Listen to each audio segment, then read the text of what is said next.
बालकों, शुभरार्थियों, कभी गाड़ी में तेल भराने गए? क्यों? तेल भराने के लिए गए? तेल भराने के लिए गए? तो गाड़ी चलाने के लिए।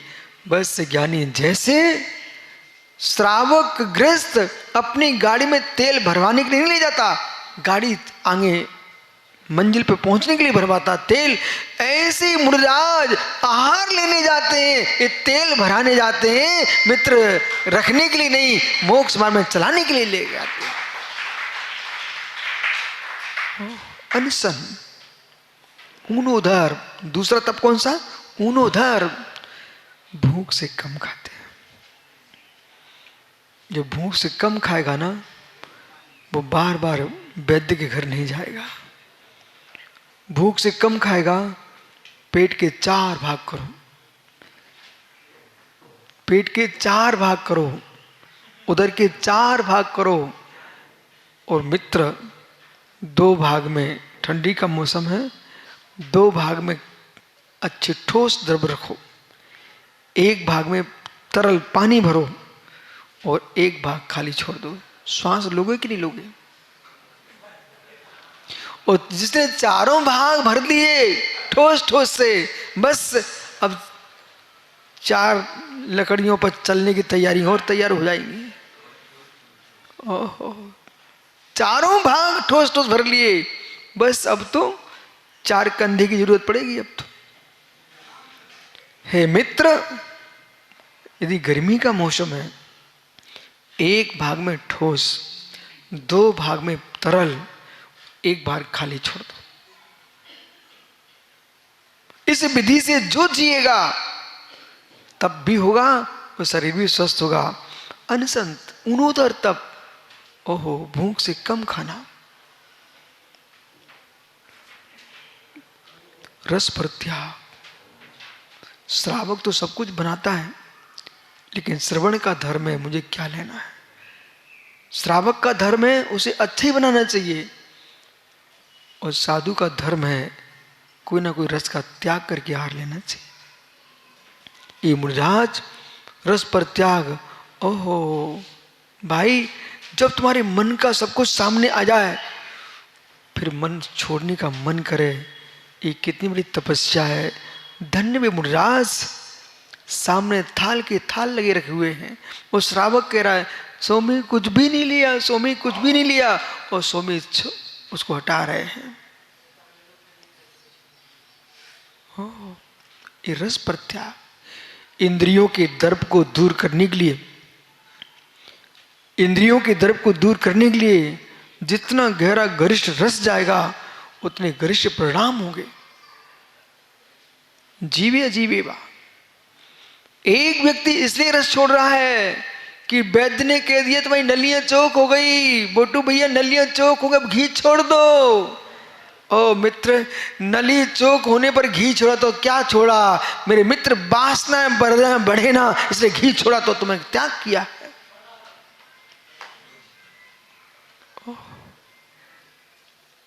कितने प्रकार के रोग आजकल हो गए, नलियां चौक हो रही हैं, इस चिकन छोड़ दो। शरीर के लिए त्याग कर रहे हो, अजीब दृष्टि, अजीब दृष्टि। और यदि आप आत्महित के लिए त्याग कर रहे हो, जीव दृष्टि, बंद मोक्ष, बंद मोक्ष। ओ मित्र, कोरिना हो गया, कोरिना, बोले गर्म पानी पियो, गर्म पानी पियो, गर्म पानी पियो। अरे अजीब दृष्टि। और जिस शासन कह रहा है प्रासुक पानी पियो, जीव दृष्टि, जीव दृष्टि। ऊनोदर, ऊनोदर, रस पर त्याग, विविक्त संयासन। धन्य मुनिराज, धन्य मुनिराज। डल्लभ के गद्दे चाहिए, फॉर्म चाहिए, ओहो हो, रजाइयाँ चाहिए, कम्बल चाहिए, अच्छी सुंदर पलंग चाहिए। ओ मित्र, जितने मुलायम पर सोगे उतने चमकली कठोर बनोगे। ये समझ में अभी थोड़े दिन बाद आएगा, पर आज सुन लो। जितने मुलायम पर सोगे उतने चमकली कठोर होगे। मुलायम पर सोगे, वासना भड़केगी, वासना भड़केंगी, परिणाम कलुषित होंगे, असंयम होगा, आत्मा में कर्म का बंध होगा। तुम शरीर को मुलायम पर रखे थे, स्पर्श इंद्रिय का भोग कर रहे थे, पर आत्मा के लिए तुम कठोर हो चुके हो, कठोर हो गए हो। एक दिन आप देखो, किसी भी मंत्र शास्त्र को पढ़ना, ध्यान शास्त्र को पढ़ना, कोई भी संप्रदाय का होगा, बोले चटाई पे सोइए, जमीन पर सोइए। प्रत्येक मंत्र शास्त्र में लिखा मिलता है आप जमीन पे सोइए, चटाई पर, चटाई पर। वो भी मोटी मोटी प्लास्टिक की नहीं, बिल्कुल गद्दे तो फैल हो जाए उनके सामने। नहीं मित्र, न चादरे जैसी, न मुलायम फोम जैसी, कुछ नहीं। जमीन पे सोइए, कठोर पाटे पे सोइए, वियुक्त से यशन। तप है, काय क्लेश, काय क्लेश, शरीर को कष्ट दे रहे हैं। मुराज धूप में जा रहे हैं, गर्मी में आ रहे हैं, मित्र कंकड़ी भूमि पर बैठे हुए हैं, तब भी मन में क्लेश नहीं ला रहे। ये उनका काहे क्लेश नाम का तप है। ये बाहर दिखते हैं इसलिए उनको बहिरंग का है। ये 6 तप हैं बहिरंग। अजीब दृष्टि, जीव दृष्टि, जीव दृष्टि से देखोगे मित्र तो आपको दिखेगा कि यहां तपस्या है, व्रत पर संख्या, विधि लेके निकले महाराज। नहीं तो राग देश, हम भी तो थे, आप भी थे, सब थे। कैसी विधियां, कैसी विधियां। बे योगेश्वर जिनने विधि ले ली कि भाले पर ग्रास रख के दे तो आहार करूंगा। मालूम बेटा, एक मुनिराज थे भीम नाम के, उन्हें कोई दीक्षा ही नहीं दे रहा था। बोले बहुत खाना खाएंगे, कौन देगा इनको। उन्होंने कहा ठीक है, मैं ऐसी विधि लेता हूं, कोई को टेंशन ही नहीं। वो विधि लेके निकल गए मुनिराज, कई दिन निकल गए, आहार नहीं हुए। तो लोगों को बड़ा दुख हो रहा था कि एक दिन साधु के आहार न हो। राव का तो कितना क्लेश होता है। ओ जिनके महीने महीने निकल रहे हों। राजा प्रगान करने खड़ा हुआ तो रानी मना कर रही है, बोले ये अस्त्र शस्त्र महाराज नहीं पड़कते। बोले नहीं, मेरा मन करता मैं इसी से पड़वाऊंगा। और जब खड़े हुए मुनिराज आ गए, जय जयकार हो गई। अब यहां तक तो ठीक हो गया, अब रसोई घर में जाए तो कौन भाले पे लगा के दे रहा है।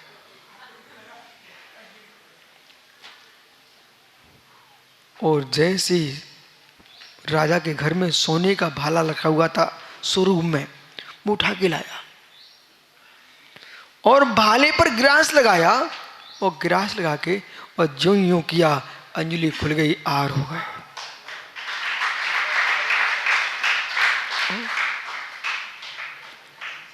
कटनी के चातुर्मास में आचार्य शांति सागर महाराज जी ने एक विचित्र नियम लिया। ललितपुर का तो बैल के सिंह पर गुड़ था, पर कटनी में क्या नियम लिया कि जो श्रावक घड़ी पहन के प्रगान करेगा उससे हार लेंगे। अब लोग तो वैसे अंगूठी घड़ी उतरवा देते थे। बोले भैया महाराज जी नहीं लेंगे। उनके 3 उपास हो गए। उस जगन मोहनलाल शास्त्री मंदिर से पूजा करके आए, पता नहीं उन्हें क्या मन में आ गई। पहले तो घड़ी उतार के आ गए और फिर थोड़ी देर बाद घड़ी उठा लाए। वो घड़ी उठा लाए और वो घड़ी लेके खड़े हो गए, ये स्वामी नमोस्तु नमोस्तु, आचार्य महाराज का पड़गान हो गया। तो आखड़ी, आखड़ी, आखड़ी, जो मन में आके खड़ी हो जाए उसका नाम आखड़ी। ओह, प्रायश्चित चित्त की शुद्धि के लिए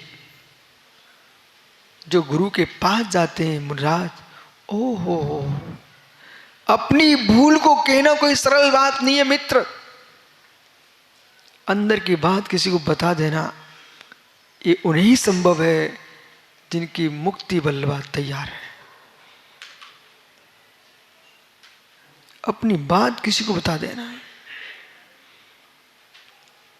हर व्यक्ति अपनी गलतियों को छुपाए बैठा है, उसको पूछा जाए, आप स्वयं सोचोगे तो कहोगे भाई अब मेरा स्वर्ग तो बहुत दूर है, मोक्ष तो कहने ही मत, स्वर्ग फिर से मनुष्य बन जाऊं तो बहुत बड़ी बात है, इतनी गलतियों के पिंड बने बैठे।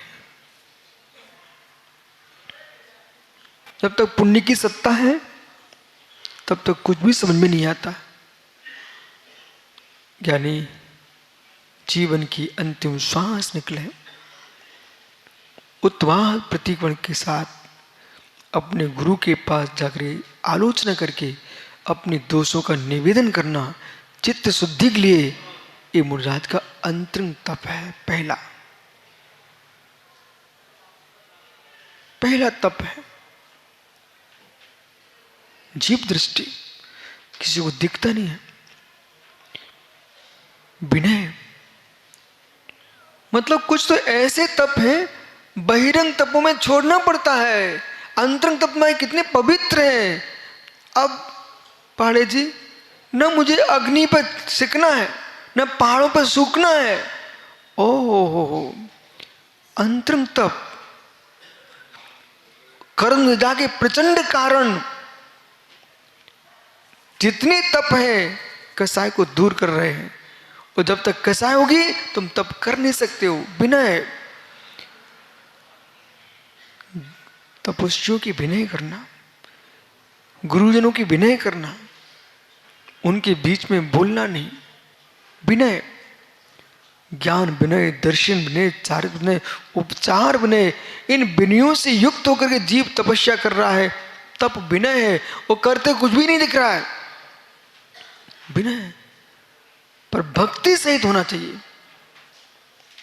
यदि भक्ति नहीं है, वो विनय चल रही है, तो मित्र यूं मान के चलना, मां बुरा नहीं मानना, मैं क्या करूं, शास्त्रों में आपका नाम लिखा तो बोलना तो पड़ता है। विनय, बोले तब कर रहे, बोले कैसे तब, विनय तो है, यदि भक्ति नहीं है तो कुंद कुंद स्वामी कह रहे हैं बिणियो भत्त बिहिड़ो महिलाएं रोए बिना दिया। जैसे कोई माँ फूट फूट के रो रही है, आंख में एक आंसू नहीं है, माँ चिल्ला रही है, पर अंदर कोई भी उसके अंदर राग है नहीं, बिना स्नेह के चिल्ला रही है। ऐसी महिलाओं का बिना स्नेह के रोना, ऐसी भक्ति सहित विनय करना व्यर्थ है। विनय भक्ति सहित विनय अंतरंग तप है। भैया वृत्ति, भैया वृत्ति तप है। तप कोई दुखी है, क्लेश से अस्वस्थ है, उपास आदि किए हैं, थके हुए हैं, चल के आए हैं, ऐसे साधु जनों की सेवा करना, पैर आदि दबाना, ये भैया वृत्ति तप है। आपके द्वारा उनकी की गई भैया वृत्ति उनके मोक्ष का कारण बनेगी, और आपकी तपस्या चल रही है, तीर्थंकर प्रकृति के बंधे का कारण है भैया वृत्ति। जो जीव मात्र अपने में लगे रहते, साम्य सागर की भैया वृत्ति के भाव ही नहीं करें, वे जीव तीर्थंकर प्रकृति के शत्रु हैं। तीर्थंकर प्रकृति के शत्रु हैं। देखो आपको मालूम है, आपकी भैया वृत्ति कर रहा हूं, इतने सब तपस्वियां बैठे हुए, हम आपको प्रवचन दे रहे हैं ना, पर प्रणाम पवित्र हो रहे हैं, ये तो भैया वृत्ति हो रही है। ये जितने साधु महात्मा हैं, इन सबको लगाए हैं धर्म में, ये भैया वृत्ति चल रही है। ओह, अब कहीं शुभ सागर तो मैं भी माइक लगाऊंगा। अरे मित्र, जरूरी नहीं माइक लगाएंगे, मैं कह रहा हूं ना आप इनकी सबकी सेवा करो। भैया वृत्ति तप है, समकित सागर तप है बेटा, अंतरंग तप। एक ही तप नहीं होता, 12 तप है, अंतरंग तप। इन 12 तपों को तपते समय पर बाह्य आचरण को तप के ना, ये कोई जिन शासन में तपस्या नहीं है। ओह, स्वाध्याय, स्वाध्याय ये मुनियों का अंतरंग तप है। असंख्यात गुण श्रेणी कर्म की निर्जरा कराने वाला तप ये स्वाध्याय तप है। ज्ञानियों, जब साधक स्वाध्याय करते मिलता है, ध्यान करते मिलता है, तो कितना आनंद आता है। दर्शन करने वालों को आनंद आता है। आज सुमति सागर महाराज जी थे नसिया में, भिंड में, बहुत बड़ा पंचकर्म चल रहा था।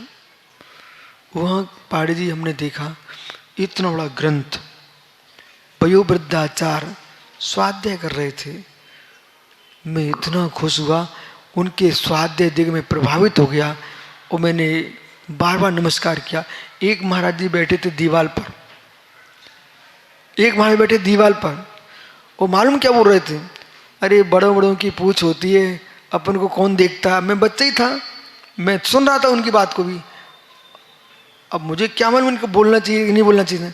मालूम मैंने क्या बोला महाराज जी से, महाराज जी देखो बड़े महाराज जी भीड़ में बैठे ना, पर भीड़ को नहीं देख रहे, वे ग्रंथों को पढ़ रहे हैं। आप भीड़ में नहीं बैठे हो, अकेले बैठे हो दीवार पर और सबको देख रहे हो। बोले बड़े बड़ों की पूछ होती है, बड़ों की पूछ नहीं होती, गुणों की पूछ होती है। ये जगत को भ्रम निकाल देना चाहिए कि बड़ों की पूछ होती है। जिन शासन ज्येष्ठों की पूजा नहीं करता, जिन शासन ज्येष्ठों की पूजा नहीं करता, जिन शासन श्रेष्ठों की पूजा करता है। इसलिए जाओ अपने जीवन में ऐसी भावना बनाओ, हे नाथ इस पर्याय में नहीं तो किसी एक पर्याय से मिले जहाँ घोर घोर, मैं तो ये सोचता हूँ वो दिन कब आए, मुझे तो होना नियत है। ग्रीष्म काल में सूर्य के सामने पर्वत पर खड़े होकर ध्यान करूं, बरसात में नादनी के धर्मशाला में चौमासा ना करूं तो कहाँ करूं, वृक्ष के नीचे करूं। शीतकाल में किसी धर्मशाला में मंदिर में बैठ करके कमरा बंद करके ना बैठूं तो कहाँ बैठूं, नदी के किनारे बैठ के तपस्या करूं। ये तीनों तप करके फिर निर्वाण को प्राप्त करूं। जाओ, आपका समय हो गया।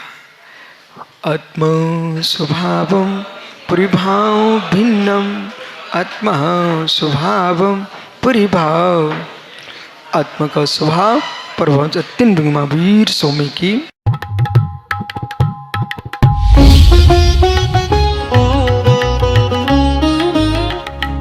श्री विराग विशुद्ध महासिंधु से उदित शुद्ध संवेगी श्रवण मुनि श्री आदित्य सागर जी महाराज सत्संग की आध्यात्मिक छाप